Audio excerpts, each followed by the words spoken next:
Goal setting season is upon us, and I don't know about you, but I am so excited to kind of take a step back and really reassess what goals I need to set, not want to set, but need to set for 2023. And in order to do that, I am actually asking myself some very poignant and specific questions to help me hash out what are the goals that I want to set and have this lofty long list of goals that I want versus what do I actually need?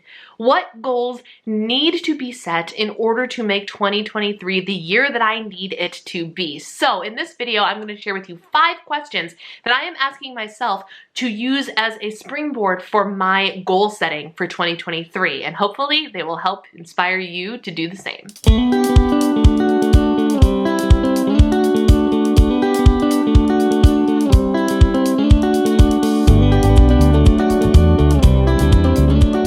What's up, guys? Welcome back to my channel, and a special hello if you are new here. My name is Brianna. I am the diva behind Diva and the Divine and your healthy homemaker, sharing my journey and experience through life using health, habits, happiness, and homemaking to create the life that I want. And today we are talking about goal setting. I don't know about you, but I am so ready for 2023 and kind of a clean slate. I'm a clean slate kind of girl. So even though there's still 2 months left, or I guess by the time this video goes up, there's 1 month left in the year, I'm already in terms of goals and habits and achieving things, I'm already in 2023.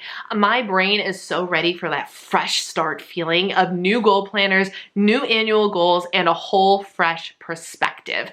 But I have been pondering my goals for over a month now, and I have some things that I have been really focusing on and figuring out what I need out of 2023. Because here's the reality. The 2020s has not been the decade of Brianna achieving her goals. In the 2010s, that decade, the previous decade, Brianna met a lot of her goals. Worked like an adult, met the man of her dreams, got down to goal weight, moved out of my parents' house, got married, all sorts of things happened in the 2010s. But the 2020s, however, I cannot seem to get my act together. Now, full transparency, I blame the pandemic for a lot of that. I really honestly do. And that's okay. We've all been impacted by this pandemic in some way, shape, or form. And for me, I think it's just some sort of extended languishing. And it is time to figure out how to get myself out of that and back to achievement, because I used to be really good at achieving things I set my mind out to do, and it just hasn't been happening. So this year, 2023 goals, I'm really focused on switching things up, because clearly the route I've been taking for the last 3 years, 2020, 2021, 2022, for the last 3 years has not been working. So instead of trying to set the same kind of goals and fail again, we are going to figure out and get down to the root of the problem and decide what needs to change in order to bring back success in achieving my goals.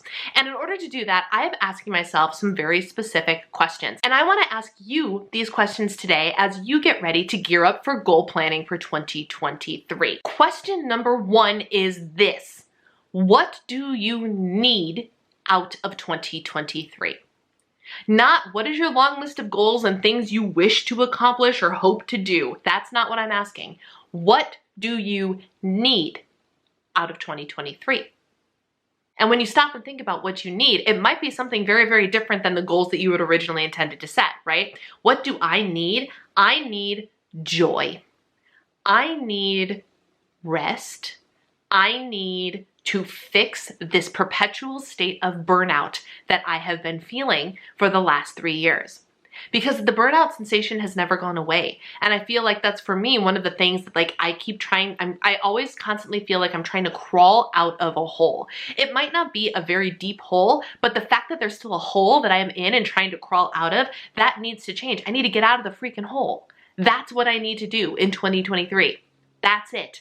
That is the overarching thing. So this question is actually meant to help focus you on your word of the year, your overarching theme for 2023. What do you need out of this next year? If you feel like sharing your answer, go ahead and leave it in the comments below. Question number 2, and this one is really, really important. What is the one, singular, one goal that you would like to accomplish this year? One. Why do I say that? Goal planners have places for all different categories of goals and all different genres and 8 different goals in the power sheets. Like, why would you say, what is the one goal you want to accomplish this year? Because the reality is this: it is a lot easier for us to accomplish one singular big goal than setting lofty goals for every areas of our life and then undershooting and not reaching those goals, right? So for me personally, I know that this upcoming year, I want to have a much more focused area of what is the one major thing. So ask yourself, what is the one goal, singular goal, that if you didn't accomplish another goal this year, but you accomplished this one thing, you would feel like 2023 was the best year ever? What is that one goal for you? Think about that. What is that one goal for you? I'm not saying you can't have other smaller goals, but what is the one goal, the highest priority? What is the one goal that you would like to accomplish in 2023? The third question I am asking myself is this: what is a goal that involves rest or self-care that you will set for yourself in 2023 that has nothing to do with work or your primary goal? What does this mean for me? So for example, if your primary goal, the one thing you want to do this year is lose 30 pounds, that is the one goal. You're focusing on your health this year. Your self-care goal, your rest goal should not be to work out 6 days a week.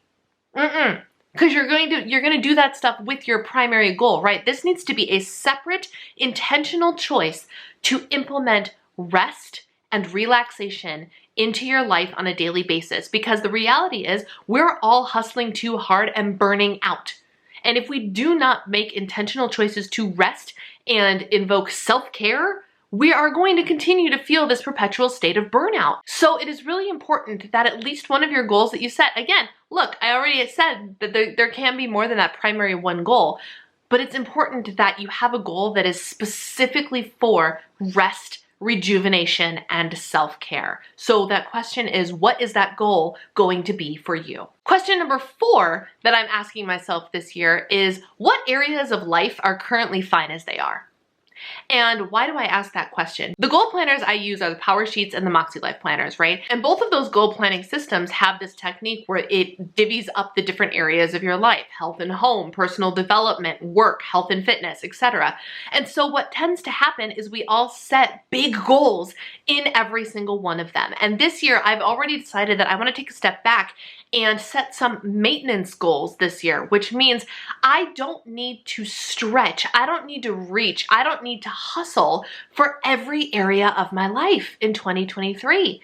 I need to focus on that one primary thing and accept that there are some areas of my life that are fine the way that they are, or they do not need immediate change. There's always room for improvement. There's always room for growth. But like, for example, my marriage is great. Great. My husband and I are best friends. We enjoy spending time together. We have intentional date nights. We're good. So I don't need to set some big, crazy, lofty marriage goal this year. Instead, I need to set maintenance goals. What does that look like? Continuing to have weekly date nights and maybe setting out an effort to like flirt or do something like that. I don't know, but it doesn't have to be something that takes a lot of effort, a lot of energy, and a lot of bandwidth in terms of hustle, hustle, hustle, go, go, go. My marriage goals, my relationship goals can be all maintenance goals in 2023. I want to maintain this level that we're at, but we're at a very good level that doesn't necessarily need a high level of improvement. It just needs pruning to make sure that the seed we have planted continues to grow. So ask yourself, what areas of life are good for you right now? Maybe you're financially in a really great place and all you need to do is make sure you keep up with your budgeting and you're not overspending and things like that, but you don't actually have to do some big lofty financial goal like get out of debt or anything like that. Maybe your finance goals can be maintenance goals. Maybe like me, your relationship is great and your relationship goals can be maintenance goals. Maybe you are in really good shape, you don't need to lose weight, you feel really solid about your health.